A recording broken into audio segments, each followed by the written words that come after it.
आप सभी का स्वागत है आपके YouTube चैनल डीकेसी क्लासेस में। स्टूडेंट्स, हम लोग जीके का सीरीज चला रहे हैं और इसमें हम लोग पढ़ रहे हैं प्राचीन भारत। तो आज हम लोग चौथा टाइप का क्वेश्चन नंबर 14 को करेंगे। यहाँ पे हम लोग सारा प्रीवियस ईयर क्वेश्चन को कर रहे हैं जो एसएससी, सीएचएसएल, सीजीएल, सीपीओ ये सब में पूछा गया क्वेश्चन है, जो रेलवे के लिए भी इम्पोर्टेंट है और सीजीएल, सीएचएसएल, एसएससी के लिए भी इम्पोर्टेंट है और अदर एग्ज़ाम के लिए भी इम्पोर्टेंट है। तो आप लोग इसको ध्यान से देखेंगे, है ना। और वीडियो अगर अच्छा लगे तो दोस्तों में शेयर करेंगे, लाइक करेंगे और कमेंट भी करेंगे। कुछ क्वेश्चन बीच बीच में पूछा जाएगा जिसका जवाब आपको कमेंट बॉक्स में देना है। तो चलिए पहला क्वेश्चन से स्टार्ट करते हैं। क्वेश्चन है कि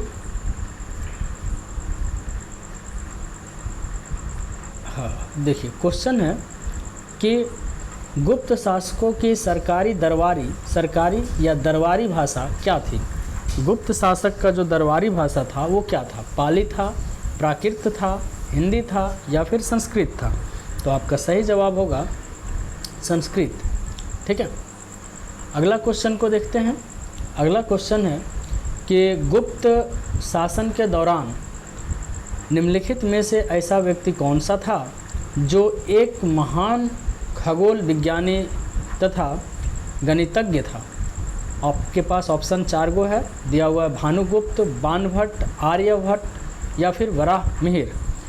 तो आपका सही जवाब होगा आर्यभट्ट। ठीक है, आर्यभट्ट जो है वो वैज्ञानिक भी था और गणितज्ञ भी था। चलिए अगला क्वेश्चन की तरफ बढ़ते हैं। अगला क्वेश्चन है कि गुप्त राजा जिसने विक्रमादित्य की पदवी ग्रहण की थी वह कौन थे? आपके पास 4 ऑप्शन है, स्कंदगुप्त, समुद्रगुप्त, चंद्रगुप्त द्वितीय और कुमारगुप्त। तो आपका सही जवाब होगा ऑप्शन नंबर 3, चंद्रगुप्त द्वितीय। अगला क्वेश्चन है कि निम्नलिखित में से गुप्त वंश का वह राजा कौन सा था जिसने हुनों को भारत पर आक्रमण करने से रोका था?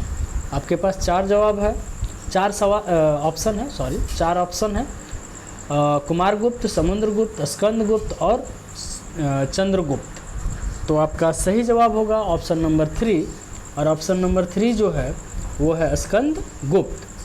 चलिए आगे बढ़ते हैं, अगला सवाल की तरफ चलते हैं। अगला सवाल है गुप्त संवत निम्नलिखित में से किसके द्वारा स्थापित किया गया था? आपके पास 4 ऑप्शन है, चंद्रगुप्त प्रथम, चंद्रगुप्त द्वितीय, समुद्रगुप्त या फिर कुमारगुप्त। और आपका सही जवाब है ऑप्शन नंबर 1, चंद्रगुप्त प्रथम। चलिए आगे बढ़ते हैं। अगला क्वेश्चन है कि गुप्त काल में किस धातु के सर्वाधिक सिक्के जारी किए गए? आपके पास ऑप्शन है 4, सोना, चांदी, तांबा, लोहा। तो सही जवाब होगा ऑप्शन नंबर 1, सोना। अगला क्वेश्चन की तरफ बढ़ा जाए। चलिए अगला क्वेश्चन है राजा हर्ष ने अपनी राजधानी डैश से डैश स्थापित किया था, मतलब कहाँ से कहाँ स्थापित किया था? तो आपका सही जवाब है ऑप्शन नंबर 1, थानेश्वर से कन्नौज। थानेश्वर से कन्नौज। ठीक है, चलिए अगला क्वेश्चन है कि आर्यभट्ट और कालिदास किस गुप्त शासक के दरबार में रहते थे? आर्यभट्ट और कालिदास किस गुप्त शासक के दरबार में रहते थे? कुमारगुप्त, चंद्रगुप्त द्वितीय, समुद्रगुप्त या स्कंदगुप्त? तो आपका सही जवाब है ऑप्शन नंबर 2। ऑप्शन नंबर 2 है चंद्रगुप्त द्वितीय के दरबार में आर्यभट्ट और कालिदास क्या करते थे? रहते थे। चलिए आगे बढ़ते हैं। अगला क्वेश्चन है कि निम्नलिखित में से किनके सिक्के संगीत के प्रति उनका प्रेम दर्शाते हैं? आपके पास ऑप्शन है मौर्यों के, नंदों के, गुप्तों के और चोलों के। तो आपका सही जवाब होगा ऑप्शन नंबर 3, गुप्तों के। चलिए आगे बढ़ते हैं। अगला क्वेश्चन है कि नालंदा विश्वविद्यालय की स्थापना किसके द्वारा की गई? नालंदा विश्वविद्यालय की स्थापना किसके द्वारा की गई? ऑप्शन है हर्षवर्धन, कुमारगुप्त, समुद्रगुप्त, चंद्रगुप्त। तो आपका सही जवाब होगा ऑप्शन नंबर 2, जिसका नाम है कुमारगुप्त। ठीक है, चलिए आगे क्वेश्चन की तरफ बढ़ते हैं। अगला क्वेश्चन है कि बाणभट्ट निम्नलिखित, ये बहुत ही इंपॉर्टेंट क्वेश्चन है, इसको याद रख लीजिएगा आप लोग, ठीक है। ये बहुत ही इम्पोर्टेंट क्वेश्चन है। बाणभट्ट निम्नलिखित में से किस सम्राट के राज दरबारी कवि थे? ऑप्शन है विक्रमादित्य, कुमारगुप्त, हर्षवर्धन, कनिष्ठ। तो आपका सही जवाब होगा ऑप्शन नंबर 3 हर्षवर्धन। चलिए आगे बढ़ते हैं, अगला क्वेश्चन की तरफ चलते हैं। अगला क्वेश्चन है कि हर्षवर्धन अपनी धार्मिक सभा कहाँ किया करता था? मथुरा में, प्रयाग में, वाराणसी में या फिर तमिलनाडु में? तो आपका सही जवाब होगा ऑप्शन नंबर 2, और ऑप्शन नंबर 2 जो है वो है प्रयाग में, ठीक है। अगला क्वेश्चन है, एक महान रोमानी नाटक कादम्बरी का लेखक कौन है? बाणभट्ट, हर्षवर्धन, भास्कर वर्धन या फिर बिंदुसार? तो आपका सही जवाब होगा ऑप्शन नंबर 1 बाणभट्ट। चलिए आगे बढ़ते हैं, अगला क्वेश्चन की तरफ चलते हैं। अगला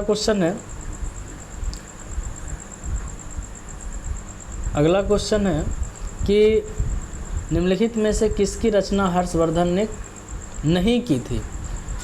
तो ऑप्शन है हर्षचरित्र, रत्नावली, प्रियदर्शिका या नागानंदन? तो आपका सही जवाब है ऑप्शन नंबर 1। ऑप्शन नंबर 1 है हर्षचरित्र, कि किसकी रचना हर्षवर्धन ने नहीं किया था। हर्षचरित्र का रचना हर्षवर्धन नहीं किए थे, ठीक है। चलिए आगे बढ़ते हैं। हर्ष द्वारा आयोजित कन्नौज सभा किसके सम्मान में की गई थी? फायान, इत्सिंग, हुएनसांग और मेगास्थनीज? तो आपका सही जवाब होगा ऑप्शन नंबर 3 हुएनसांग। अगला क्वेश्चन है, हुएनसांग किसके शासनकाल के दौरान भारत आए थे? ये भी बहुत इंपॉर्टेंट क्वेश्चन है, ठीक है, इसको भी याद रखिएगा। हुएनसांग किसके शासनकाल में के दौरान भारत आया था? तो आपके पास ऑप्शन है चंद्रगुप्त प्रथम, चंद्रगुप्त द्वितीय, हर्षवर्धन, रुद्रदामन, और आपका सही जवाब होगा ऑप्शन नंबर 3। ऑप्शन नंबर 3 जो है वो है हर्षवर्धन।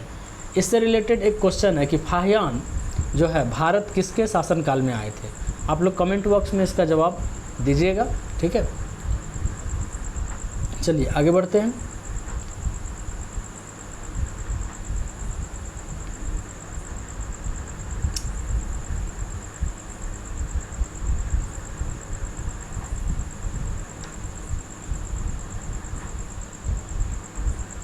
चलिए अगला क्वेश्चन को देखते हैं हम लोग, है ना। अगला क्वेश्चन है कि निम्नलिखित में से किस अभिलेख या शिलालेख में सती प्रथा का प्राचीनतम संदर्भ मिलता है? आपका सही जवाब होगा ऑप्शन नंबर 2 भानुगुप्त का एरन शिलालेख में। भानुगुप्त का एरन शिलालेख में। चलिए आगे बढ़ते हैं, अगला क्वेश्चन की तरफ चलते हैं। अगला क्वेश्चन बताइएगा आप लोग, बहुत ही बेजोड़ क्वेश्चन है ना। चलिए देखिए, अगला क्वेश्चन है कि हर्षवर्धन के समय में कौन सा चीनी यात्री भारत आया था? फाहियान, इत्स्यांग, निष्क या हुएनसांग? और आपका सही जवाब है ऑप्शन नंबर 4, अभी तुरंत पढ़े थे हुएनसांग, ठीक है। चलिए आगे चलते हैं। निम्नलिखित में से वह अंतिम बौद्ध राजा कौन था जो संस्कृत का महान विद्वान और लेखक था? कनिष्क, अशोक, बिंबिसार, हर्षवर्धन? आपका सही जवाब होगा ऑप्शन नंबर 4 हर्षवर्धन, ठीक है। चलिए आगे बढ़ते हैं। अगला क्वेश्चन है, हर्षचरित्र निम्नलिखित में से किसके द्वारा लिखी गई थी?